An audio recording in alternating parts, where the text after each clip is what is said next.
What I want to concentrate on for a moment, and this may be the science part that Rich is talking about, but I think Rich overstated my credentials here.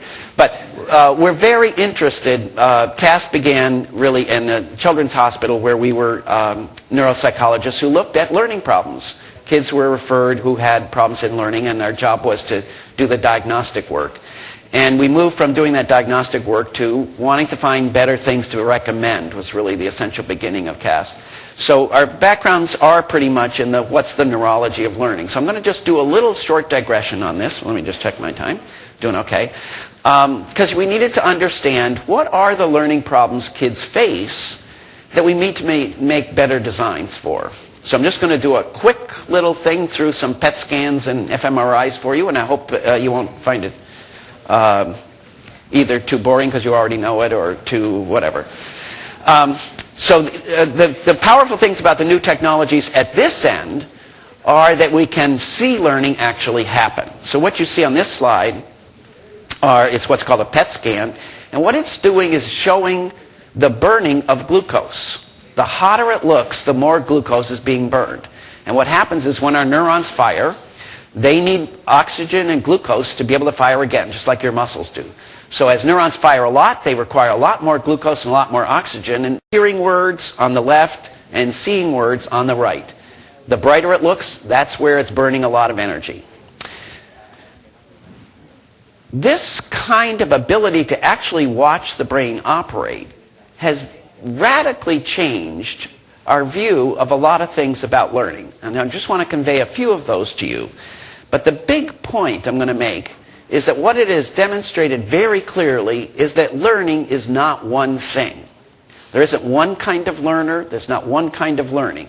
And let me just give you a couple examples. There are many different kinds of learning in the following slide. This shows 4 different language tasks, but look how differently the brain lights itself up. I sometimes talk about the brain forming a committee to learn things. And I know in schools it's hard to think of a well-functioning committee, but if you can picture a strong committee, the brain puts together a committee to solve tasks. But look how different these committees are, and all of these are language. So it shows right away that it's not a good idea to think about children or language as if it's one thing. Language is actually a lot of different things, and our brain approaches it as a lot of problems to solve. So the top left is just viewing words. That's what lights up, gets hot. Listening to them, a different area gets hot. Speaking words, different areas, yet still light up.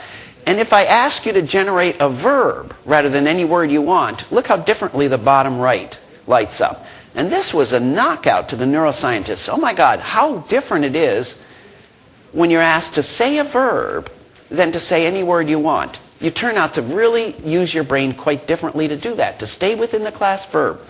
So this began to explode the view that, well, we're being kind of too gross about learning. It's not one thing, it's got all these parts, just a little bit more. Even within what we think of as one task, our brain doesn't approach it as one thing. So here is your brain listening to music. And you can see up here on that left one, this is the part of your brain that lights up when you're listening to the melody. But very different parts of your brain lights up, in both sides of your brain, by the way, when you're listening. I said the wrong thing. The first one is the harmony. The second one is the melody. And the third one is the rhythm.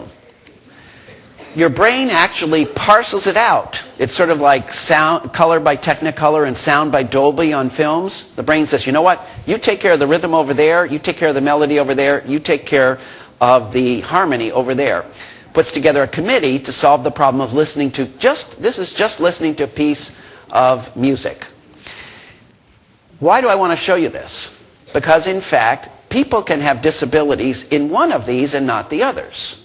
Myself, as my wife claims, have no rhythm. But I, in fact, get melody pretty well, okay? And each of you have your varying disabilities when you listen to music. But they're really different. There isn't a music center in the brain. You'll not be surprised that there's not a reading center. There's not a language center. There are many different parts. So the variety of which our students have difficulties and strengths is really much richer and more interesting than we used to think. Here's, in fact, the parts of your brain you used to read with. All of these are dots that show parts that light up in reading single words. And in fact, you see that almost the parts of all over the brain light up when you're reading. So a lot of your brain has to go together to read. And I want to caution you, this is just reading a single word. If I put up paragraphs here, even more of your brain lights up. A lot of parts of your brain have to light up to read. The part that we're most interested in here is that learning looks really different in different kids. I hope you're with me so far. I'm showing that learning of different kinds is really different in the brain. But learning among different kids is really different. And I don't have time to go through all of the various kinds of students we have, so I'm just going to let this one stand for it. Here's the difference between a dyslexic student on the left and a normal. I don't like that word normal. I got this out of Newsweek. They don't know how to write. Typically achieving student. And you'll see that the brain lights up very differently in the typically achieving student than in the dyslexic. In particular, in the back part of the brain, as you see there, 3 areas light up. And those areas typically are not lighting up in students that have dyslexia. So they are actually reading with different parts of their brain. And that's another shocker. That it's not, you'll notice that it's not that they're trying hard, it's not that they're burning less glucose. They're burning glucose in a different part, a huge burn in the front part of their brain, and almost nothing in the back part. And we know what those areas do now, and so on. It's very interesting work. Okay? But, really different. And your students aren't the same when they learn as they get older. Lots of studies are just coming out in the last 2 years. Looking at here is students who are reading the emotion in a situation. What's going on? Is this person angry, for example?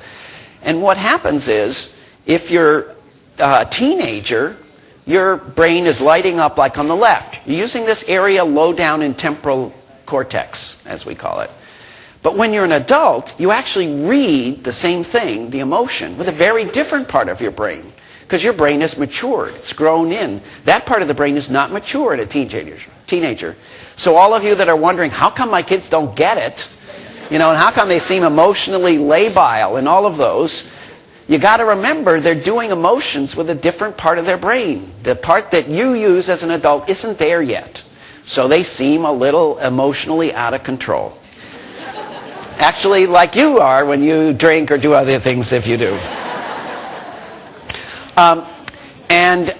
Individuals also differ with experience. I'm not going to take time to go into this because I want to move to some other things, but this just shows that, in fact, as you become more expert, your brain lights up very differently than when you're a beginner. At the beginning, you tend to burn a lot of glucose because you're having to learn a lot, and it gets more and more toward the middle. You can see where it's practiced. You get to save energy. It's like you're saving glucose, okay? You don't need as much. But when you're a beginner at any task, you have a tremendous big burn at the beginning. You've got to actually change the way your brain is organized. But here's the problem. Learning is not one thing, but teaching often is. We give one book to all 30 students. Okay? The same kind of information presented in the same way for everybody at the same time. Yet the diversity among our students is gigantic. I think I'll skip this, but it's a wonderful, go to Reading Research Quarterly. The recent issue talks about re-looking at reading disability and realizing that, and I'll read this quote, "We find it difficult to understand why anyone would deem instructional methods effective in instances where they do not work." Because the definition of dyslexia is that you can't read under effective instruction. And they're saying, well, how can you call instruction effective if you know it doesn't work? With this definition, effective instruction is instruction that is ipso facto not effective for children who are dyslexic. Rather than fault the instruction, this definition faults the child.